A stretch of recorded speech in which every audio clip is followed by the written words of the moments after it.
Gold, trusted gold buyers. మీరు తాకట్టు పెట్టిన బంగారాన్ని విడిపించి ఈ రోజు ఉన్న మార్కెట్ ధరకు కొనబడను.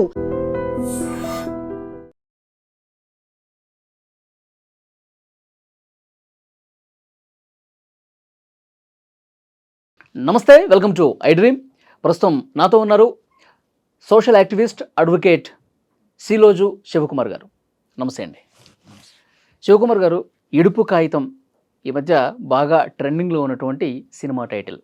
ఎప్పుడైతే ఈ పేరు అనౌన్స్ అయిందో వెంటనే ఒక వ్యక్తి అంటే రివ్యూస్ ఇస్తారు కదా సినిమాలకు సంబంధించి, అంటే ఈ పేరుని మేమేమన్నా ఇంగ్లీష్ టైటిల్స్ పెట్టుకుని చూసుకోవాలా, ఇడుపు కాగితం అంటే నాకైతే ఏం అర్థం కాలేదు అని కామెంట్ చేశాడు. దాని మీద తెలంగాణ వాదులు తీవ్రస్థాయిలో దుమ్మెత్తిపోశారు. ఇంకా తెలంగాణ రాష్ట్రం వచ్చి ఎన్ని సంవత్సరాలైనా సరే మా భాష మీద, మా యాస మీద వీళ్ళ అవహేళన, వీళ్ళ వెక్కిరింపుతనం కొనసాగుతూనే ఉంది. ఇలాంటి వాళ్ళని తరిమేయాలి అని వాళ్ళు తీవ్ర ఆగ్రహంతో మాట్లాడుతున్న పరిస్థితి కూడా మనం చూసాం. రాజకీయ రంగు కూడా పులుముకున్న పరిస్థితి మీరు కూడా చూసుంటారు. ఏంటి ఈ ఇడుపు కాగితం మీద మీ వ్యూ ఏంటి, ఏం చెప్తారు? యాక్చువల్గా ఏంది అని అంటే, ఇది ఈ సినిమా తెలంగాణ ఆంధ్ర అనే ఒక సబ్జెక్ట్ అనేది ఒక పక్కన పెడితే, సినిమా సంబంధించిన రంగంలో చాలా ఉంటుంది.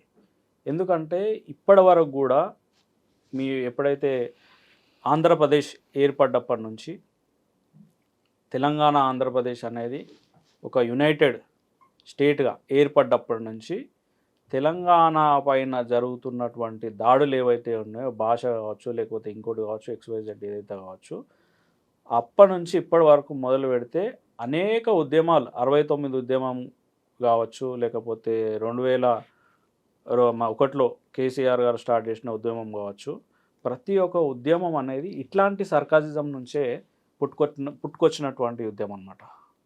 అంటే తెలంగాణకు సంబంధించిన ప్రతి ఒక్క మూమెంట్లో ఈ ఏదైతే సర్కాసిజం, కొంతమంది ఆంధ్రులు అంటే అందరూ ఇది తెలంగాణని ఇట్లా చేసి మాట్లాడతారు, ఇన్సల్ట్ చేసి మాట్లాడతారు, లేకపోతే వాళ్ళ భాషని ఇన్సల్ట్ చేసి మాట్లాడతారు అనేది తప్పు.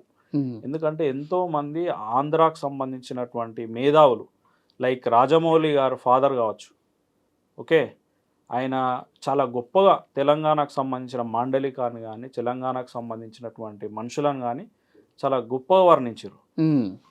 గరికపాటి గారు మనల్ని ఒకసారి అబ్జర్వ్ చేస్తే ఆయన కూడా తెలంగాణకు సంబంధించిన భాషని ఎంతో రెస్పెక్ట్ చేస్తూ మాట్లాడతారు. సో ఎవరైతే కొంతమంది ఈ సోకాల్డ్ క్యాండిడేట్స్ ఎవరైతే ఉంటారో, ఈ యొక్క తెలంగాణ భాషకు సంబంధించిన అంశాన్ని ఇడుపు కాగితం అనే ఒక వర్డ్ అనేది ఎప్పట్లో ఈ లా, కోర్టు, చట్టాలు ఇవన్నీ మారుమూల గ్రామానికి పోని సందర్భంలో పెద్ద మనిషి, రచ్చబండ, ఇవన్నీ మన కస్టమ్స్, మన సాంప్రదాయాలు. ఇవన్నీ పెద్ద బండి ఇప్పుడు కూడా మీరు కొన్ని ఊర్లలో పోతే కోర్టుకు పోరు వాళ్ళు, ఏదైనా గొడవ అయితే పెద్ద మనిషి దగ్గర పోతారు. ఆ ఊరు పెద్ద మనిషి దగ్గర పోతే ఆ పెద్ద మనిషి ఏదో నిర్ణయం తీసుకుంటాడు, దానికి కట్టుబడి ఉంటారు. కోర్టులలో కూడా చాలామంది పెద్ద మనుషులు వచ్చేసి మేము పెద్ద మనుషుల ఎల్డర్స్ మీటింగ్ కండక్ట్ చేసుకుంటామంటే కోర్టు డేట్ ఇస్తుంది. సో ఈ ఏదైతే డివోర్స్ ప్రొసీజర్ ఉందో, ఈ డివోర్స్ ప్రొసీజర్ని అప్పట్లో పెద్ద మనుషులు తేల్చేవారు. అంటే అమ్మాయికి సంబంధించిన వాదన, అబ్బాయికి సంబంధించిన వాదన విన్న తర్వాత వీళ్ళు కలిసి ఉంటారా లేకపోతే ఫర్దర్గా విడిపోతారా అనేది చూసుకున్న తర్వాత దాన్ని తెలంగాణ మాండలికంలో ఇడుపు కాగితం అనేది అప్పట్లో ఇది ఒక ఫేమస్ వర్డ్. పురాతన కాలం నుంచి కూడా ఇడుపు కాగితం అయిందట. ఏమైంది రా పలానా ఎలా బిడ్డ పంచాయతీ అంటే ఇడుపు కాగితం అయిపోయిందంటనే అని చెప్పేసి ఈ విధంగా ఆ మాండలికంలో ఈ వర్డ్ అనేది ఎప్పటి నుంచో ఫేమస్ గా వస్తున్నది. సో దాన్ని అంటే విడిచిపెట్టడం, దాన్ని తెలంగాణ మాండలికంలో తెలంగాణలో దునియాసలు ఉన్నాయి. వాస్తవం చెప్పాలంటే వరంగల్ పోతే ఒకటి ఉంటుంది, కరీంనగర్ పోతే ఒకటి ఉంటుంది, హైదరాబాద్ ఒకటి ఉంటుంది, అమరావతి అయిపోయింది ఆరా మొత్తం అది అని చెప్పేసి ఇట్లా మాట్లాడతారు. సో ఒక్క తెలంగాణ, ఆంధ్రప్రదేశ్ లో కూడా శ్రీకాకుళం ఒకటి ఉంటుంది, గోదావరి ఉంటుంది, కృష్ణా, రాయలసీమ. సో మనము కాంతారా సినిమా వస్తే అంగీలు చింపుకుంటాం, కర్ణాటక KGF వస్తే అంగీలు చింపుకుంటాం, వేరే వేరే భాషల సినిమాలు వస్తే అంగీలు చింపుకుంటాం. దేన్ని డిస్ప్యూట్ చేయం, మనమే డిస్ప్యూట్ చేసుకుంటాం. మీరు ఆంధ్ర, తెలంగాణ అని. తెలంగాణ వచ్చిన తర్వాత కూడా అందరూ ప్రతి ఒక్కరు కలిసిన సందర్భంలో మళ్ళీ రెచ్చగొట్టే ప్రయత్నాలు చేసి, మళ్ళీ ఆంధ్రాకు సంబంధించిన కొంతమంది వ్యక్తులు ఉమ్, అరే అందరు కలిసే ఉంటారు కదా ఉమ్, అని చెప్పేసి విచ్చలవిడిగా దీన్ని ఉమ్. ఏదో కొంతమంది దీన్ని రాజకీయంగా కూడా వాడుకునే ప్రయత్నం చేస్తా అయితే ఉన్నారు. ఎప్పుడైతే ఈ యొక్క గవర్నమెంట్ చేంజ్ అయిన తర్వాత లేకపోతే ఇంకోటి చేంజ్ అయిన తర్వాత దాన్ని రాజకీయంగా తీసుకున్న వాళ్ళు తీసుకుంటూ ఉండొచ్చు. కాకపోతే ఏంటంటే ముందు ఈ సినిమాకు సంబంధించిన రంగంలో కూడా పాత సినిమాలలో ఎవరైతే తెలంగాణకు సంబంధించిన భాషని విలన్స్కి కానీ చిన్న చిన్న క్యారెక్టర్స్ కానీ వెయిటర్స్కి కానీ ఇట్లాంటి వాళ్ళకు వాడి ఇన్సల్ట్ చేసిన సందర్భంలో ఇప్పుడు ప్రజెంట్లీ కూడా తెలంగాణకు సంబంధించిన హీరోలు కానీ తెలంగాణకు సంబంధించిన హీరోయిన్స్ కానీ ఇప్పుడు లైమ్ లైట్లోకి వచ్చి వాళ్ళకు సంబంధించిన ఏదైతే ఆ ఆర్టిజం ఏదైతే వాళ్ళకు సంబంధించిన కళలు తెలంగాణకు సంబంధించిన హీరోలు కానీ పైకి వస్తున్న సందర్భంలో కొంతమంది ఈ తెలంగాణకు సంబంధించిన యాసను కానీ భాషను కానీ మళ్ళీ విమర్శించి ఈ యొక్క సాంప్రదాయాన్ని తెలంగాణ యొక్క మాండలికాన్ని విమర్శించి ఈ యొక్క సినిమాని అడ్డుకునే ప్రయత్నం చేస్తూ ఉన్నారు. సో దీనిపైన నా వ్యూ ఏందనంటే భాషకు సాంప్రదాయానికి విలువైనప్పుడు నీ భాష నీ సాంప్రదాయం కూడా ఒకసారి వెనక్కి తిరిగి ఆలోచించాల్సిన పరిస్థితి వస్తుంది. ఎందుకనంటే ఎవరు అయితే ఇన్సల్ట్ చేస్తారో ఏ భాషకైనా సరే ఒక మాండలికం ఉంటుంది. సో అది ఎవరో పుట్టించింది కాదు, ఎవరో తయారు చేసింది కాదు, అది స్వతహాగా ఎప్పటి నుంచో పురాతన కాలం నుంచి ఆ భాష అనేది వాడుకలో ఉంది. సందర్భంని బట్టి ఆ భాష వాడుతూ ఉంటారు. ఎక్కడ భాష అక్కడ ఉంటుంది. సో దాన్ని ఇన్సల్ట్ చేయడం ద్వారా వచ్చింది ఏం లేదు. నిజంగా పదం అర్థం కాకపోతే దీని అర్థం ఏంటని తెలుసుకోవాలి. తెలుసుకున్న తర్వాత దాన్ని గౌరవించాలి. ఇప్పుడు మనము వేరే సినిమాలు తమిళ్ సినిమాలు ఉంటాయి, లేకపోతే కర్ణాటక సినిమాలు ఉంటాయి, లేకపోతే కేరళ సినిమాలు ఉంటాయి.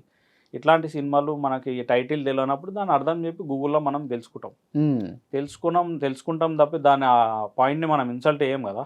అంతేగా. మహారాష్ట్రకు సంబంధించిన మూవీ వచ్చింది ఒకటి, సో దాన్ని కూడా మనం చూసినాం. సో ఒక్కొక్క దగ్గర ఒక్కొక్క వర్డ్ ఉంటుంది. సో దాన్ని మనం బేస్ చేసుకొని ఇన్సల్ట్ చేయాలనే ఒక ఉద్దేశంతో కొంతమంది చేసిన అదే తప్ప ఎవరైతే ఇన్సల్ట్ చేస్తున్నారో అదే తెలంగాణ ప్రాంతానికి శ్రీరామరక్ష. ఎందుకనంటే వాళ్ళే అడ్వర్టైజ్మెంట్ చేస్తారు ఈ సినిమాని, వాళ్ళే ప్రమోట్ చేస్తున్నారు. ఇడుపు కాగితం అని చెప్పేసి ఏదైతే సినిమా వాళ్ళు స్టార్ట్ చేసారో వాళ్ళు ఏదైతే విమర్శిస్తున్నారో అదే తెలంగాణకి ఆ తెలంగాణ మాండలికానికి సంబంధించిన ఏదైతే సినిమా వస్తుందో దానికి అదే శ్రీరామరక్ష అని చెప్పి నేను చెప్తా. ఈ నిర్మాత బన్నివాస్ కూడా చాలా క్లియర్గా చెప్పారు.